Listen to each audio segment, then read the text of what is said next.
Hello students, welcome back to another video. अगर आप लोग BS 6 सेमेस्टर में हैं और इंग्लिश लिटरेचर पढ़ रहे हैं और आप एग्जाम देने वाले हैं 2026-27 में और आपका पेपर MCQ बेस पर होने वाला है, तो आज का ये महा मैराथन क्लास आपके लिए बहुत ज़्यादा इंपॉर्टेंट होने वाला है, क्योंकि आज की वीडियो में मैं लेकर आ गई हूँ आपके BS 6 सेमेस्टर इंग्लिश लिटरेचर के paper number 1 Indian and new literatures in English का वेरी इंपॉर्टेंट MCQs जो पिछले कई सालों से एग्जाम में रिपीट हो रहा है। तो ये वीडियो आपके लिए बहुत इंपॉर्टेंट होने वाली है।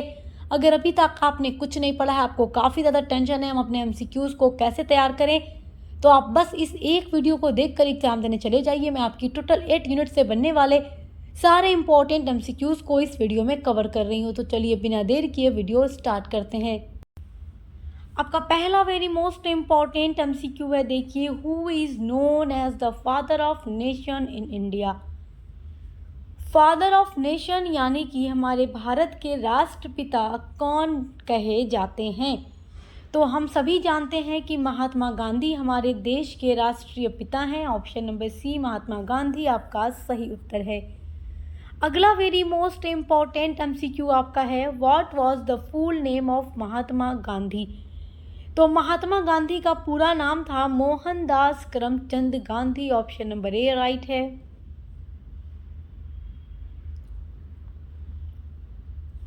अगला वेरी मोस्ट इम्पॉर्टेंट MCQ है। जितना भी MCQ मैं आपको बताऊंगी वो 100% आपके एग्जाम के लिए इम्पॉर्टेंट होगा। आपने कुछ भी तैयार नहीं किया है, आपने कुछ भी नहीं पढ़ा है, तो इस वीडियो को एंड तक ज़रूर देखिएगा।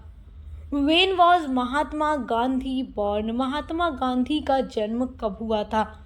तो 2 अक्टूबर 1869 को इनका जन्म हुआ था और प्रतिवर्ष 2 अक्टूबर को गांधी जयंती के रूप में सेलिब्रेट किया जाता है गांधी जी के जन्मदिन को। तो ऑप्शन नंबर डी आपका राइट है। अगला है, where was Mahatma Gandhi born? तो पोरबंदर गुजरात में हुआ था। In which state is Porbandar located, यानी कि पोरबंदर जो है वो कहाँ पर स्थित है? तो गुजरात में। ऑप्शन नंबर ए राइट है। अगला है, what was the name of Gandhi's father? Gandhi ji के पिता का नाम था Karamchand Gandhi. Option number B आपका राइट है। What was the name of Gandhi's mother? देखिए, ये सारा बहुत ही ईजी MCQ है बट वेरी इंपॉर्टेंट है, और आपकी जो फर्स्ट यूनिट है उसमें आपको गांधी जी के बारे में, उनके हिंद स्वराज के बारे में पढ़ना है, तो इसलिए आपको गांधी जी के बारे में भी पता होना चाहिए, क्योंकि गांधी जी की बायोग्राफी से भी MCQ आपका बन सकता है। गांधी जी की मदर का नाम पुतलीबाई था। ऑप्शन नंबर डी आपका राइट है। अगला है, what was the name of Gandhi's wife? Gandhi ji की पत्नी का क्या नाम था?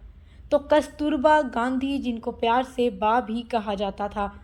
तो कस्तूरबा गांधी गांधी जी की वाइफ थी। ऑप्शन नंबर सी आपका राइट है। At what age did Gandhi get married? तो गांधी जी की शादी कितनी एज में हुई थी?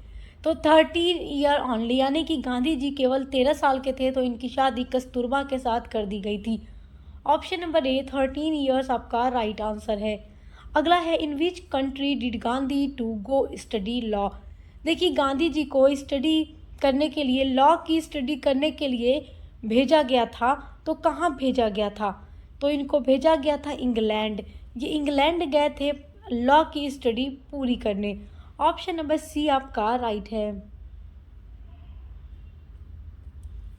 अगला वेरी मोस्ट इम्पॉर्टेंट आपका MCQ है, Gandhi went to England in which year? This is very most important MCQ। Gandhi ji England कब जाते हैं पढ़ाई करने के लिए? तो 1888 में जाते हैं। ऑप्शन नंबर ए आपका राइट है।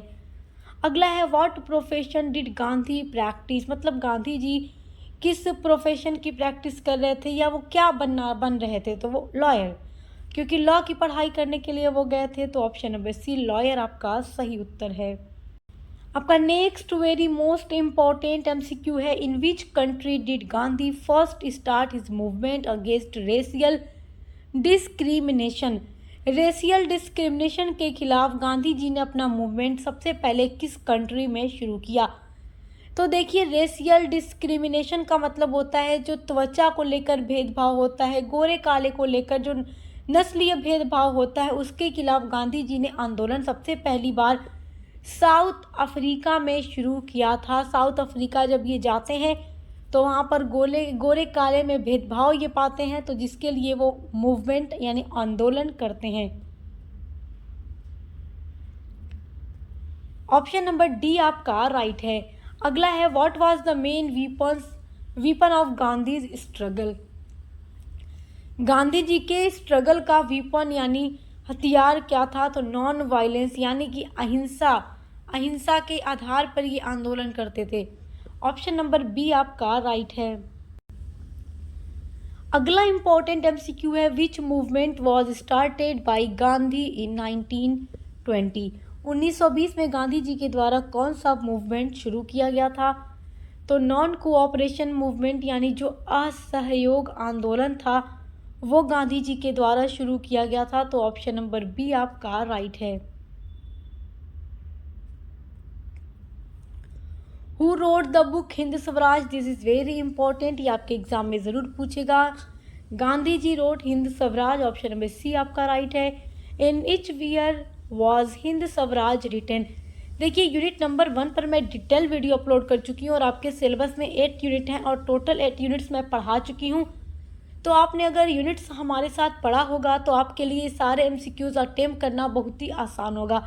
और अगर आपने यूनिट्स नहीं पढ़ी है तो इसलिए आप इस वीडियो को एंड तक ज़रूर देखिएगा, क्योंकि वीडियोस देखकर एग्ज़ाम देने जाएंगे तो सारा इंपॉर्टेंट एमसीक्यूज मैं एक वीडियो में कवर कर रही हूँ, तो आपके लिए वीडियो काफ़ी हेल्पफुल होगी।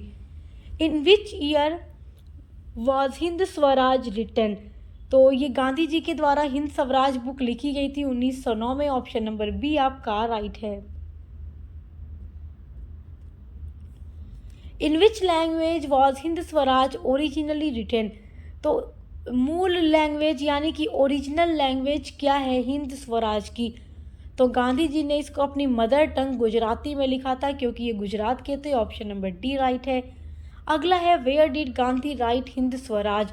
तो जब गांधी जी लंदन से साउथ अफ्रीका की तरफ जा रहे थे तो उन्होंने एक पानी वाले जहाज़ से वो यात्रा कर रहे थे, तो उन्होंने उसी जहाज़ में अपनी इस किताब को लिखा था, ऑन ए शिप जहाज़ पर लिखा था। तो ऑप्शन नंबर बी आपका राइट है। What is the English title of Hind Swaraj? Hind Swaraj का इंग्लिश टाइटल क्या है? तो होम रूल है यानी स्वशासन। ऑप्शन नंबर बी राइट है। The book Hind Swaraj is written in the form of dialogue. Option number C right है। अगला मोस्ट इंपॉर्टेंट आपका एमसीक्यू है, देखिए between whom does the dialogue in Hind Swaraj take place? देखो डायलॉग की फॉर्म में लिखा है महात्मा गांधी ने इस बुक हिंद स्वराज को, तो इसमें किसके बीच डायलॉग यानी संवाद होता है? तो एडिटर एंड रीडर के बीच में। तो ऑप्शन नंबर बी आपका राइट है। अगला है Gandhi criticised which civilisation in the Hind Swaraj? Gandhi ji किस सिविलाइजेशन यानी सभ्यता की को क्रिटिसाइज करते हैं यानी आलोचना करते हैं या विरोध करते हैं हिंद स्वराज अपनी बुक में? तो गांधी जी वेस्टर्न सिविलाइजेशन की आलोचना करते हैं, उसका विरोध करते हैं, क्योंकि गांधी जी वेस्टर्न कल्चर को पसंद नहीं करते। तो ऑप्शन नंबर बी आपका राइट है। अगला वेरी मोस्ट इंपॉर्टेंट आपका एमसीक्यू है, गांधी स्ट्रांगली अपोज्ड। गांधी जी किसका विरोध करते थे? अपोज्ड मतलब विरोध करना। तो गांधी जी स्ट्रांगली यानी मजबूती से किस चीज़ का विरोध करते थे? तो मॉडर्न मशीनरी का विरोध करते थे। जो आज के टाइम में मॉडर्न चीज़ें हो रही हैं, टेक्नोलॉजी मशीनरी, जो मशीन से हर कुछ हो रहा है, तो गांधी जी उसका विरोध करते थे। ऑप्शन सी आपका राइट है। अगला है which system did Gandhi criticise in Hind Swaraj? Gandhi ji ने अपनी बुक हिंद स्वराज में किस सिस्टम को क्रिटिसाइज किया, किस सिस्टम की आलोचना की, किस सिस्टम को अच्छा नहीं माना? तो parliamentary system of Britain. Option number B आपका राइट है। अगला इंपॉर्टेंट एमसीक्यू है, according to Gandhi who is responsible for British rule in India? Gandhi ji अपने इस बुक हिंद स्वराज में बताते हैं कि कौन रिस्पॉन्सिबल है ब्रिटिश रूल इन इंडिया, यानी कि भारत में जो ब्रिटिश रूल चल रहा था 1947 में हम आज़ाद हुए, तो उससे पहले गांधी जी क्या मानते थे कि भारत में अंग्रेज़ों का शासन चल रहा है, तो इसका जिम्मेदार कौन है? तो इंडियन पीपुल खुद हैं, इंडियन पीपुल देमसेल्व यानी भारतीय लोग खुद जिम्मेदार हैं कि उनके ही देश पर एक मतलब ब्रिटिश रूल शासन कर रहा है, मतलब ब्रिटेन वाले शासन कर रहे हैं। तो इसका मानना था, मतलब गांधी जी का मानना था कि इंडियन पीपुल खुद जिम्मेदार हैं। ऑप्शन डी आपका राइट है। अगला है, who is the author of the other side of silence. Other side of silence Urvashi Butalia की बुक है। मैं यूनिट नंबर 1 में इसके बारे में भी पढ़ा चुकी हूँ। Other side of silence partition के टाइम की बात करती है, यानी कि पार्टीशन के टाइम पर जो तकलीफ़ें थी, दर्द था, जो पीड़ा थी महिलाओं को, बच्चों को, अलग अलग कम्युनिटी के लोगों को, वो ये बुक दिखाती है। पूरा मैं आपको डिटेल में पढ़ा चुकी हूँ। Option number B Urvashi Butalia is the writer of the other side of silence. The other side of silence is mainly based on, ये किस पर बेस्ड है? तो पार्टीशन ऑफ इंडिया पर बेस्ड है। ऑप्शन बी राइट है। अगला है, the book other side of silent highlights. तो ये जो book other side of silent है, ये क्या हाईलाइट करती है? तो आप ऑप्शन को पढ़ेंगे तो चारों ऑप्शन में आपको अपना एक ऑप्शन हर क्वेश्चन में पता चलेगा। हर क्वेश्चन आप जब रीड करोगे, चार ऑप्शन को रीड करोगे तो the other side of silence में हाईलाइट करती हैं Urvashi Butalia women suffering during partition. Bharat के पार्टीशन के टाइम पर वुमेन सफरिंग, इंसानों के दर्द को दिखाती हैं। ऑप्शन बी राइट है। What type of book is the other side of silence? तो ये हिस्टोरिकल नरेटिव है। ऑप्शन सी राइट है। अगला है, what does the word silence in the title symbolise?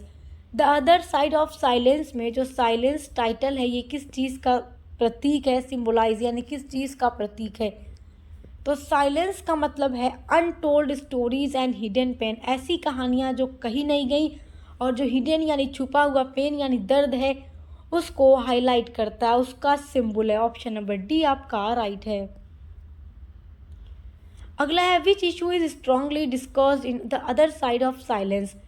इस बुक में कौन से इशू को डिस्कस किया गया है? तो इसमें डिस्कस किया गया है, देखिए, जेंडर वायलेंस ड्यूरिंग पार्टीशन, यानी पार्टीशन के समय जो जेंडर वायलेंस हो रहा था, महिलाओं को जो अगवा करके उनके साथ जो गलत काम किया जा रहा था, वो ये दिखाती है बुक। तो ऑप्शन नंबर बी राइट है। अगला है, Urvashi Butalia collected information through. तो उर्वशी बुटालिया जो इन्फॉर्मेशन कलेक्ट करती हैं और उसके बाद अपनी ये बुक लिखती हैं, तो वो किस तरीके से इन्फॉर्मेशन को कलेक्ट करती हैं? ओरल हिस्ट्रीज एंड इंटरव्यूज़ के माध्यम से। ऑप्शन नंबर बी आपका राइट है। The book emphasises the importance of. तो ये बुक किस चीज़ के इम्पोर्टेंस पर एम्फसाइज यानी जोर देती है?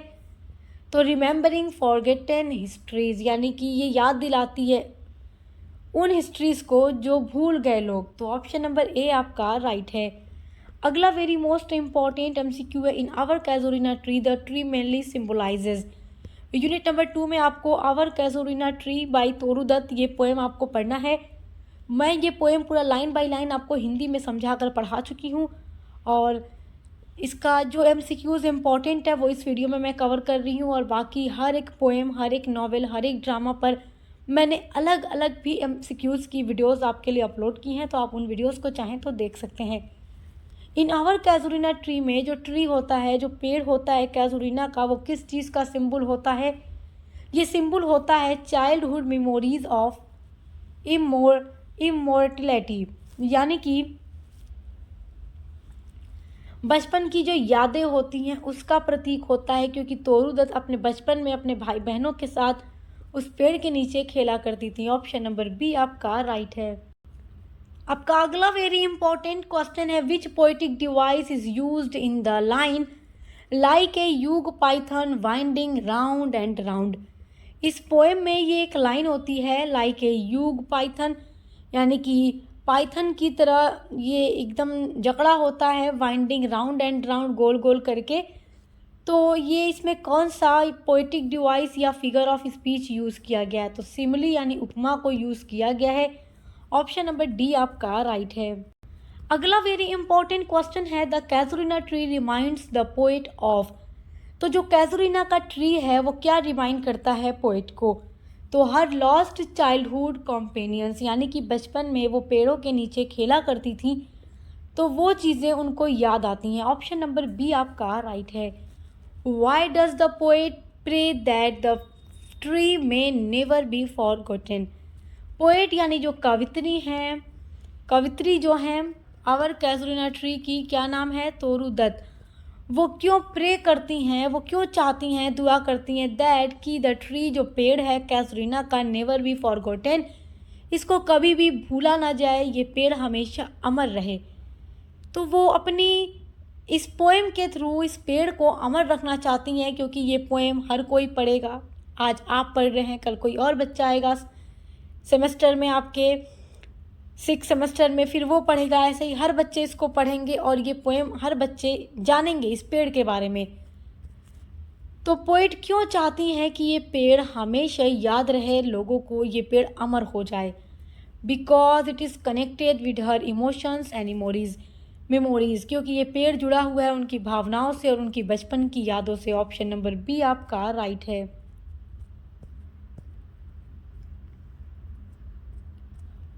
Who is the author of our casuarina tree? Toru Dutt. Option number आपका सी राइट है। अगला है who is the author of the poem hunger? तो जयंत महापात्रा। पोएम हंगर भी मैं आपको पढ़ा चुकी हूँ। इसमें 2 तरीके की भूख दिखाई गई है, एक सेक्सुअल डिज़ायर और एक खाने की भूख। 2 तरीके की भूख, हंगर मतलब भूख होता है। तो पूरी पोएम मैं आपको पढ़ा चुकी हूँ। ऑप्शन नंबर सी आपका राइट है। In hunger poem the setting of the poem is near. तो किस मतलब इस पोएम में क्या सेटिंग होती है, किसके पास, नियर पास, किसके पास की सेटिंग है? तो शी शोर, समुद्र के किनारे। ऑप्शन नंबर सी राइट है। अगला है the fisherman in the poem symbolises. तो इस पोएम में फिशरमैन जो मछुआरा होता है वो किस चीज़ का प्रतीक होता है? तो पुअर्टी एंड हेल्पलेसनेस, यानी कि गरीबी और बेसहारा, मतलब इसके पास कोई और सहारा नहीं होता। इसके लिए वो क्या करता है, नरेटर को अपनी बेटी देने की बात करता है। किसके बदले? मतलब बेटी देगा तो पैसे मिलेंगे, वो अपना पेट भरेंगे, मतलब गरीबी और मजबूरी उनसे ये गलत काम करा रही है। तो इस पोएम में जयंत महापात्रा इसी चीज़ को दिखाने की कोशिश करते हैं कि गरीबी इंसान से वो भी करा लेती है जो इंसान कभी सोच नहीं सकता।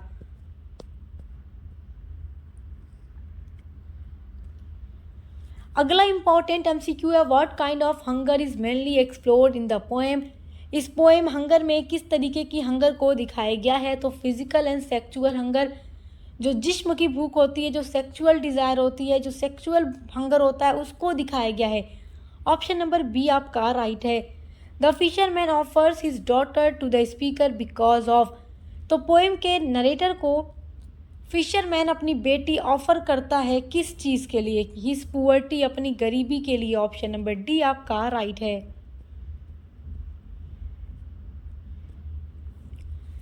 अगला है what emotion poet the speaker feel at the end of the poem. तो what emotion does the speaker feel? Poem hunger में जो स्पीकर है वो एंड में क्या फील करता है? Guilt and discomfort. वो गिल्ट फील करता है, डिस्कम्फर्ट फील करता है। क्यों? क्योंकि एंड में उसको पता चलता है कि 2 तरीके की भूख होती है।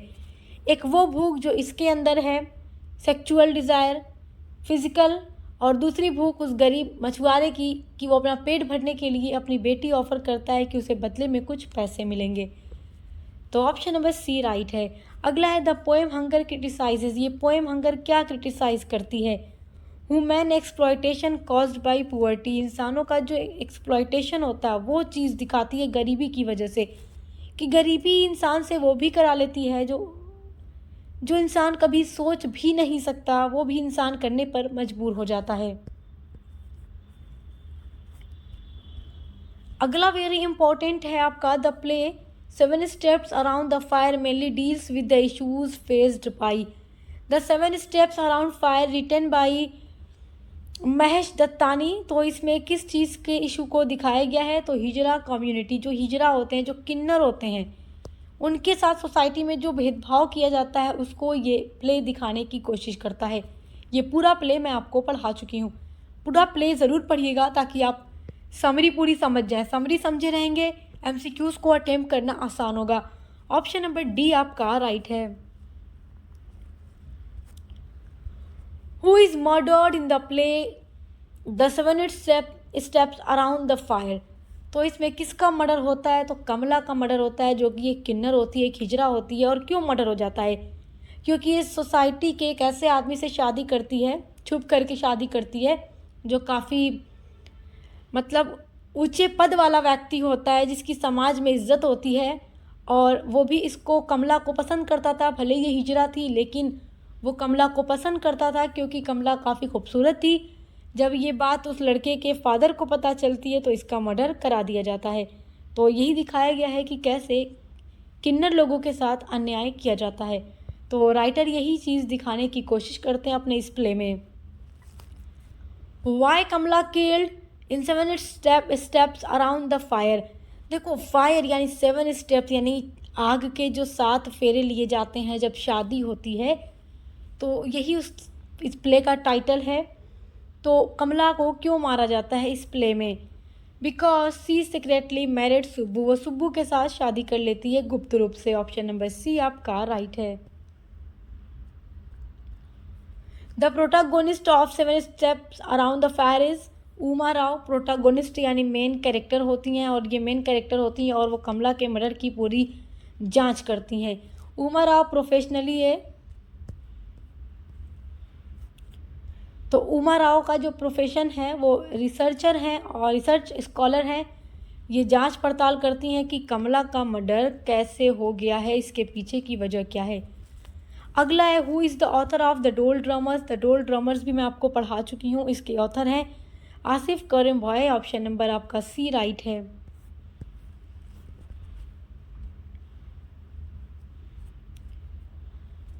अगला वेरी मोस्ट इम्पॉर्टेंट आपका एमसीक्यू है। द डोल drummers mainly presents the theme of. तो द डोल ड्रमर्स जो आपने अपने सिलेबस में पढ़ा है, इसमें क्या थीम है?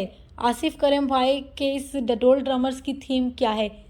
तो इसकी थीम होती है जो जवान लोग होते हैं उनका जो फ्रस्ट्रेशन और एमलेसनेस होती है कि मतलब उनकी लाइफ का कोई एम नहीं होता, कोई वो अपनी लाइफ का गोल डिसाइड नहीं कर पाते, वो एकदम फजूल होकर अपनी जीवन जीते हैं। उनकी वो एक सही डायरेक्शन में काम नहीं करते कि अपना कोई फ्यूचर बना सके, कोई कैरियर बना सके। तो ऐसे चीज़ मतलब ऐसे लोगों को इसमें दिखाया गया है। ऑप्शन नंबर बी आपका राइट है। अगला है द टाइटल डोल ड्रमर सिम्बोलाइजेस। तो ये सिम्बोलाइज करता है कन्फ्यूज्ड एंड डायरेक्टलेस पीपुल। ऐसे लोगों को ये सिम्बोलाइज करता है ये टाइटल जो अपने लाइफ में सही डायरेक्शन पर नहीं है और हमेशा अपनी लाइफ में कंफ्यूज है कि उन्हें क्या करना होगा। बस खाना पीना ऐश करना ही इनका लाइफ होता है। तो ऑप्शन नंबर सी आपका राइट है। अगला वेरी इंपॉर्टेंट आपका एमसीक्यू है which major issue is highlighted in nectar in a sieve written by Kamala Markandaya. Kamala Markandaya का ये नावल बहुत ही अच्छा नावल है, नेक्टर इन ए सीव। मैं पूरा नावल पढ़ा चुकी हूँ, समरी पूरी चैनल पे अपलोड है, आप ज़रूर पढ़िएगा। देखिए, आप नावल या प्ले स्टोरी जो भी आपके सिलेबस में दिया गया है, पोएम जो दी गई है, सब आप डिटेल में पढ़े रहेंगे तो एमसीक्यूज़ को अटेम्प्ट करना काफ़ी ज़्यादा ईजी होगा। तो विच मेजर इशू, कौन सा मेजर इशू हाईलाइट किया गया है नेक्टर इन अ सीव नावल में?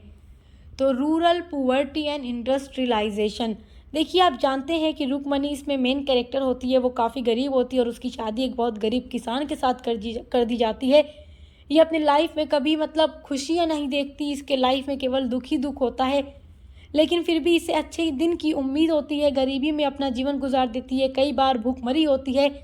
और इनके गांव के करीब एक टैनरी लगाई जाती है, चमड़े बनने वाली फैक्ट्री लगती है, जिससे कि गांव के लोगों के जीवन पर काफ़ी बदलाव आ जाता है और मतलब इंडस्ट्रियलाइजेशन का भी इफ़ेक्ट दिखाया गया है और ग्रामीण जीवन के लोगों की, ग्रामीण लोगों की गरीबी भी दिखाई गई है। ऑप्शन नंबर आपका बी राइट है।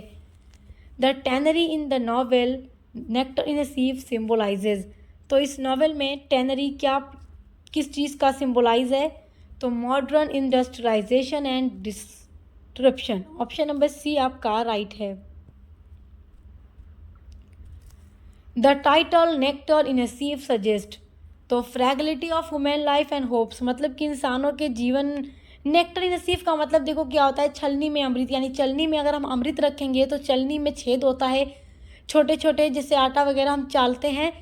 तो अगर हम उसमें नेक्टर रख दें, अमृत रख दें, तो वो क्या होगा, मतलब वो नीचे गिर जाएगा। तो बस ऐसी ही रुक्मणी की लाइफ भी होती है, उसके जीवन में खुशियाँ आती ही ठहरती नहीं है, केवल दुख ही दुख है, और उसे लेकिन फिर भी होप होती है अच्छे दिनों की। ऑप्शन नंबर बी आपका राइट है।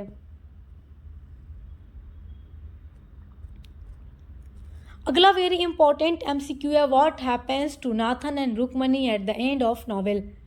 नॉवेल के एंड में नाथन और रुक्मणी यानी दोनों हस्बैंड वाइफ है, रुक्मणी का हस्बैंड नाथन होता है, तो उनके साथ क्या घटित होता है नॉवेल के एंड में। They move to the city in search for survival. वो अपना गांव छोड़कर सिटी की ओर चले जाते हैं सरवाइव करने के लिए, अपनी लाइफ को गुजारने के लिए, क्योंकि जब से यहाँ पर फैक्ट्री लगती है तो इनके गांव के ऊपर बहुत बुरा प्रभाव पड़ता है, तो इसलिए सिटी की तरफ जाते हैं। ऑप्शन नंबर डी आपका राइट है। अगला वेरी मोस्ट इम्पॉर्टेंट एमसीक्यू है, the protagonist of untouchable is.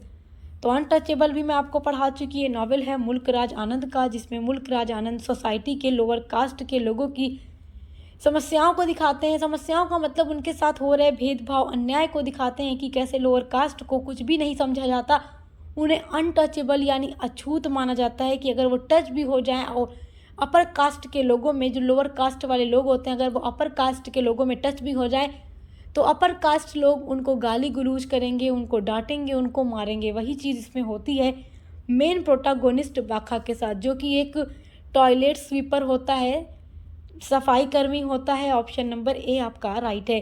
देखिए सारा नॉवेल आप लोग पढ़ लीजिएगा जो मैं पढ़ा चुकी हूँ, जब आप पढ़े रहेंगे उसको जानेंगे कि इसमें मेन स्टोरी क्या है, तभी एमसीक्यूज़ आप अटेम्प्ट कर पाएंगे। देखिए बहुत सारे बच्चे अभी ऐसे होंगे जो नहीं समझ पा रहे होंगे कि किस चैप्टर से हमारा ये एमसीक्यूज़ बन रहा है, तो इसलिए मैं कहती हूँ आप अपनी हर यूनिट को पढ़े रहा कीजिए, मैं सब पढ़ा देती हूँ आपके लिए।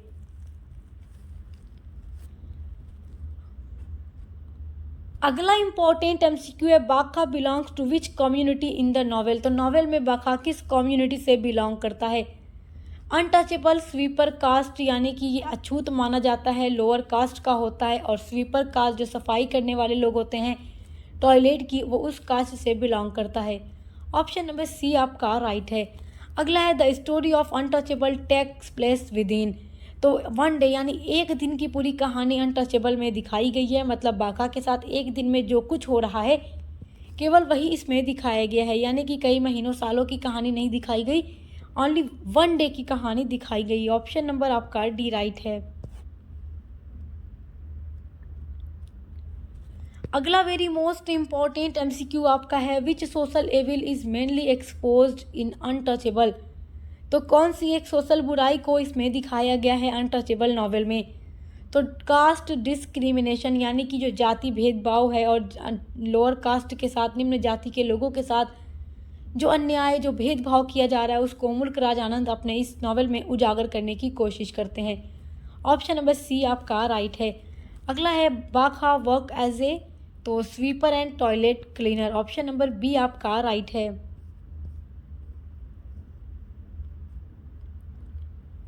अगला वेरी मोस्ट इम्पॉर्टेंट एमसीक्यू है, Mahatma Gandhi appears in Untouchable as a symbol of. तो महात्मा गांधी अनटचेबल नॉवेल में दिखाई देते हैं किस चीज़ के प्रतीक के रूप में। तो सोशल रिफॉर्म यानी कि सामाजिक, जो समाज सुधार है उस रूप में दिखाई देते हैं। और बखा को एक उम्मीद मिलती है कि जब जो टॉयलेट होता है, वो जब इंग्लिश टॉयलेट लगेगा तो उससे क्या होगा कि उसमें फ्लश होगा, जो ऑन कर दिया जाएगा तो वो सारा साफ़ हो जाएगा, जिससे इनकी भी सोसाइटी में कुछ इज्जत बढ़ेगी। अगला है, if you forget me mainly deals with the theme of if you forget me, written by Pablo Neruda.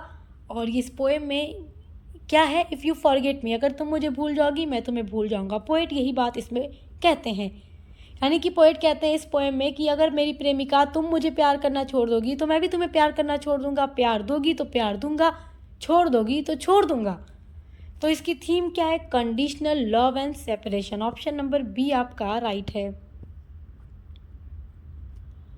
अगला है, in the poem the speaker says that if the beloved stop loving him he will. Poem में speaker जो हैं, poet जो हैं, वो क्या कहते हैं कि अगर तुम मुझे प्यार करना रोक दो तो ही विल, वो क्या करेंगे, स्टॉप लविंग इन रिटर्न, तो बदले में प्यार देना वो भी छोड़ देंगे। ऑप्शन नंबर सी आपका राइट है। अगला है, the central theme of a house for mister Biswas is. ये भी स्टोरी मैं आपको पढ़ा चुकी हूँ, a house for mister Biswas. तो इसकी थीम होती है search for identity and independence. Mister Biswas इसमें मेन कैरेक्टर होते हैं जो कि गरीब होते हैं, जिनका अपना खुद का घर नहीं होता। जब इनकी शादी होती है तो ये ससुराल के घर में रहते हैं और इनकी काफ़ी वहाँ बेइज्जती होती है, इनको कंट्रोल करके रखा जाता है, जिसके लिए वो अपना खुद का घर बनाना चाहते हैं ताकि अपनी खुद की पहचान हो, अपनी आज़ादी हो, फ्रीडम हो, अपने सर के ऊपर खुद की छत हो। और इसमें घर केवल एक घर के रूप में नहीं दिखाया गया है, बल्कि अपनी पहचान, अपनी आज़ादी के रूप में दिखाया गया है मिस्टर विश्वास के लिए। अगला है मिस्टर विश्वास मैरिज। तो मिस्टर विश्वास की शादी किससे होती है? तो श्यामा से होती है। ऑप्शन डी आपका राइट है। अगला है the protagonist of a house for mister Biswas is. तो मोहन बिस्वास मेन कैरेक्टर होते हैं। ऑप्शन नंबर बी आपका राइट है। आपका अगला वेरी इंपॉर्टेंट क्वेश्चन है the house in a house for mister Biswas act as symbol of. तो इसमें जो एक घर है a house for mister Biswas में, वो किस चीज़ का सिंबल यानी प्रतीक है? तो personal freedom and self respect का, आत्मसम्मान का, पर्सनल फ्रीडम का, अपनी आइडेंटिटी का प्रतीक होता है मिस्टर विश्वास के लिए। और फाइनली वो एंड में अपना घर भी बना लेते हैं। ऑप्शन नंबर बी आपका राइट है। आप इस स्टोरी को ज़रूर पढ़िएगा, मैं पढ़ा चुकी हूँ। टोटल आपकी 8 यूनिट्स को मैं कंप्लीट करवा चुकी हूँ। तो आज की वीडियो में जितना भी एमसीक्यू मैंने आपको बताया है, आप इनको तैयार कर लीजिए, because this is very very most important for your exam. और हर बच्चे के लिए इम्पॉर्टेंट होगा, आप चाहे किसी भी यूनिवर्सिटी से पढ़ते हो। अगर आपका एमसीक्यू बेस्ड पेपर है तो ये वीडियो आपके लिए इम्पॉर्टेंट है। और इसके अलावा आपके पेपर 2 के लिए भी लगातार हम वीडियोस अपलोड कर रहे हैं, तो आप देख कर अच्छे से तैयारी करते रहिए। को करिकुलर की भी वीडियोस मिलेंगी, अच्छे से पढ़ाई करते रहिए। Best of luck. हम मिलते हैं अगली वीडियो के साथ।